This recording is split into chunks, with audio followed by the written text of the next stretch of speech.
haikunyesha muda wa miaka kadhaa, na akatabuka mvua inyeshe, ikanyesha. Ina maana alikuwa na ujasiri ndani mwake, na alikuwa na kibali cha Yesu ndani mwake. Ndio maana yaongea mambo kama yale. Ndio maana baadhi ya wengi leo, watumishi wengi, wanapokuwa katika kipindi cha maombezi, kuombea tu homa tu, anashindwa.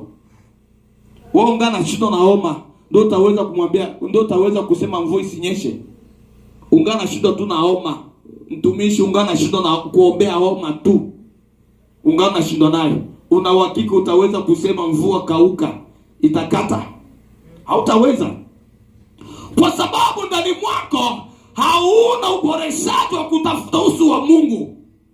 Hauna uboreshaji wa kutafuta biashara nzuri.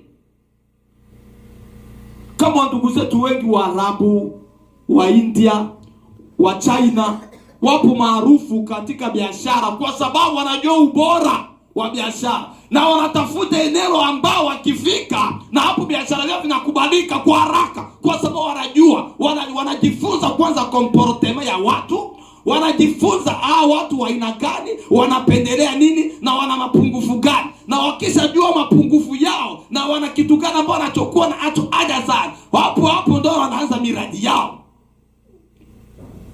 Wengine wanaanza kuita ni watu wa Freemason, kwa sababu akili yao wanabuni kitu gani ambacho kinakosekana katika mji huu. Watu wanapendaga kitu gani sana sana, na kipindi watu wanapenda vitu kama hivi, kumbe nikilete kitu hapo anachopenda zaidi hapa nitaboresha, hata nifanye. Na hapo ndio maana